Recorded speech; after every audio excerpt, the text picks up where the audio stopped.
It is one of the most famous images in the entire world and supposedly represents freedom, equality, and America.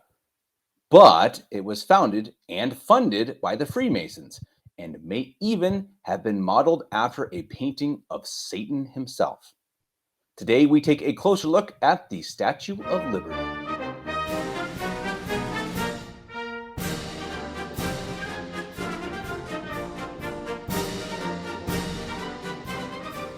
The other day, Sunday, I was at church and I happened to pick up a holy card that had an image of our Blessed Lady and the child Jesus. And it struck me, first of all, as being very beautiful. And I looked to be a large stone statue. I don't know where it was, but Our Lady had a nice crown and the child Jesus had a nice crown. And the second thought that came to me after thinking that's a beautiful statue and image of our Blessed Lady and the child Jesus was it reminded me somehow of the Statue of Liberty. And I don't really know why, because the Statue of Liberty certainly isn't beautiful like this image and certainly doesn't stand for anything that Christ or Our Lady stand for. But there was something about it that struck me and reminded me of the Statue of Liberty. And it made me think of what our world could be, in an alternate history if France, say Catholic France, had sent America a statue of our Blessed Lady to be in the harbor of New York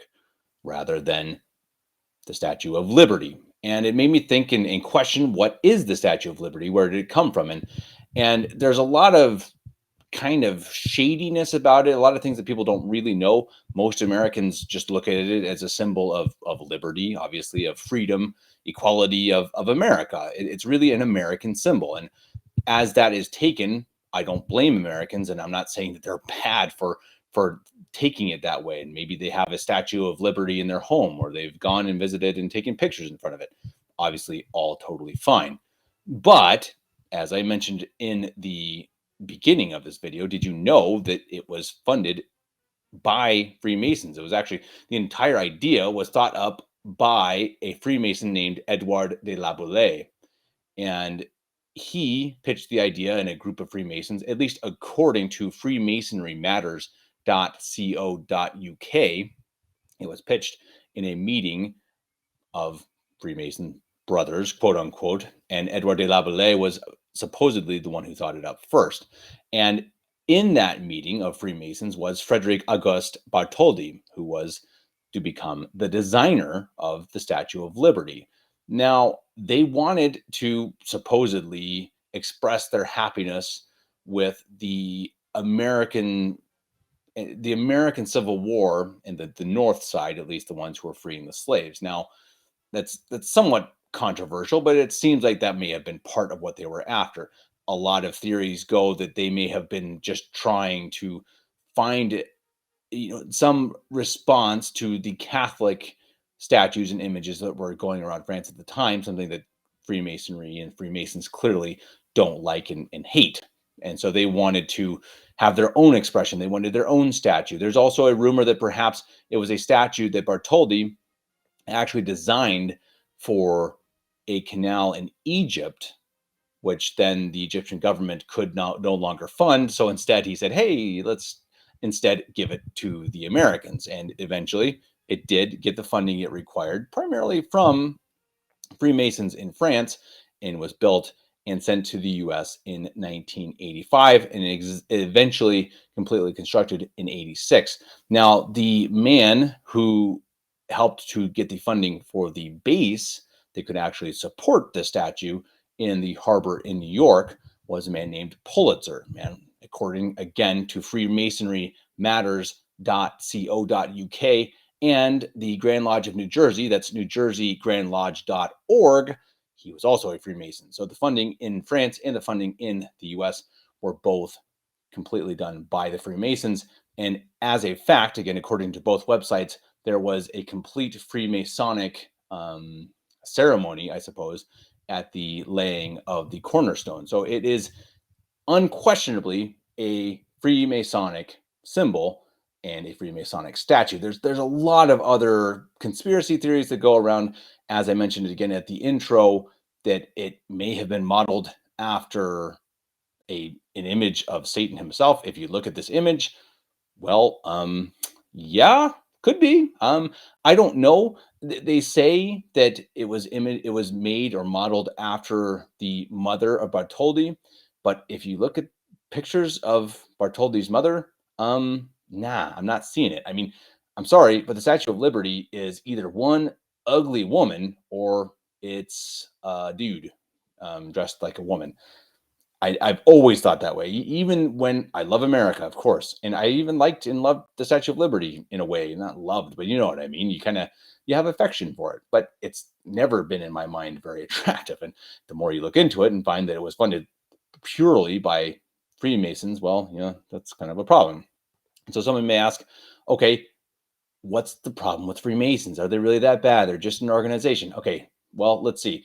They've been condemned by at least 8 popes. The latest of which I believe was Pius X. I should have looked that up. I didn't, but many, many popes have condemned it. It was actually condemned by Pope Clement the 12th first in 1738. That's 21 years after the founding of Freemasonry. So only 21 years. It's just over 2 decades.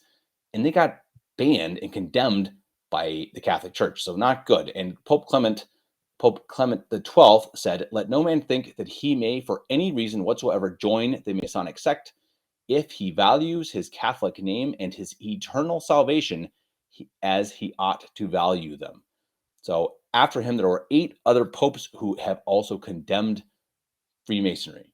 Not good. Now, this is, I don't want to say ironic, but we all know this is not surprising. But according to CatholicEducation.org, this is from CatholicEducation.org, they say, quote, "After the Second Vatican Council, however, the long antagonism between the Church and the Lodge seemed to be easing." Surprise. A reinterpretation of the anti-Masonic canons in 1974 led some Catholics to think that only Masonic groups actively plotting against the Church were forbidden to them. Wow. So, interesting. So, anyway, Freemasons are condemned by the church, have been many times, and it's something that you should absolutely fear and hate because, well, they're anti Catholics, they're anti God, and they are anti everything we stand for. So, not good. And again, they're the ones who founded the Statue of Liberty and built it and funded it and designed it after, I don't even know, a really ugly mom, perhaps, I suppose.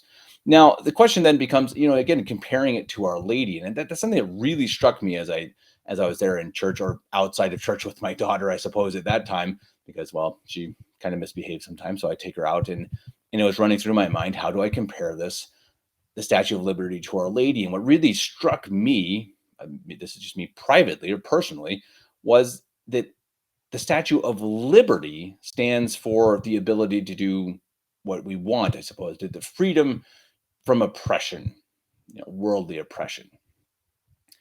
And Our Lady, her primary slogan, I suppose, is Fiat Voluntas Tua, be it done unto me according to thy word.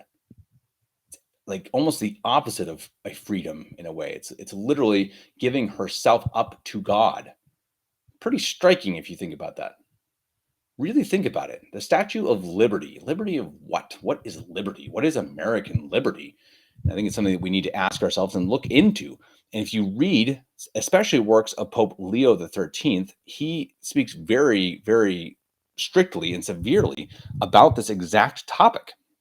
And this is during the time the statue was being made.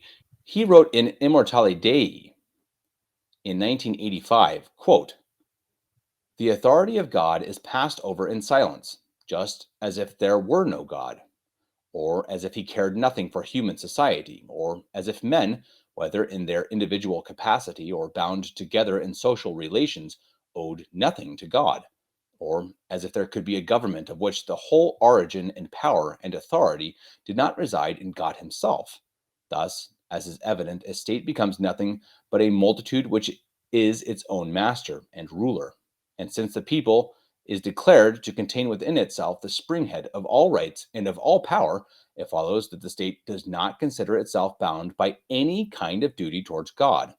Moreover, it believes that it is not obliged to make public profession of any religion, or to inquire which of the very many religions is the only one true, or to prefer one religion to all the rest, or to show to any form of religion special favor, but on the contrary, is bound to grant equal rights to every creed, so that public order may not be disturbed by any particular form of religious belief. This is exactly what has been taught in America since its founding, and it's anti-Catholic. It's hard to swallow, but it's the truth. And we need to, again, reevaluate that. Why do we love America? When we should love America. Patriotism is a virtue. Remember that. I love America. But what do we love about America? We don't have to love the Constitution if the Constitution is not Catholic. Pope Leo XIII also says in Libertas, which was written, I believe, or published in 1888, quote, "Therefore, the true liberty of human society does not consist in every man doing what he pleases, for this would simply end in turmoil and confusion, and bring on the overthrow of the state, but rather in this, that through the instructions of the civil law, all may more easily conform to the prescriptions of the eternal law." Again, liberty can only be giving us the ability to follow God's law. Otherwise, what's the point? And as we see our world, our country crumble around us, is it surprising when its entire foundation, the Western world's foundation, is based on liberty? Our Lady, her foundation was based on fiat. It was based on giving herself to God, not on liberty. Let's remember that. Let's remember who the true Queen of America is or should be. The patroness of America, of course, is the Immaculate Virgin Mary. She, our true Queen of equality, liberty, freedom, that is our Blessed Virgin Mary. But we know that those freedoms, those liberties only come through God and through avoiding sin and doing God's will, as Our Lady did. So let's not think of this horrendous, ugly, green statue. Let's try to imagine a different world, a different America, an America where a glorious statue of our Blessed Virgin Mary and the child Jesus, both crowned, sit in the harbor and welcome all those who come and truly are the refuge of those seeking justice, seeking freedom, seeking peace, and seeking mercy. Our Lady, Star of the Sea, Our Lady, Queen of Peace, pray for us. I'm Kevin Davis, and this has been A Closer Look. And you know, when I was in school, we used to sing something like this. Listen here. Oh, beautiful, far spacious skies, far amber waves of grain,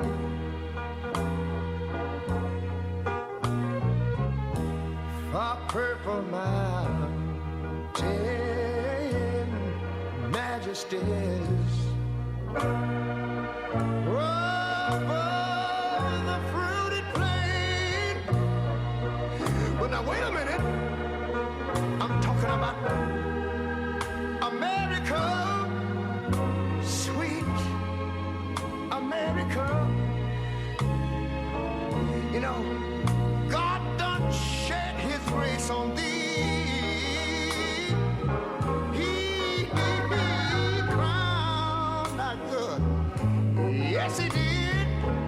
Heavy brotherhood from sea to shining sea. You know, I wish I had somebody to help me sing this.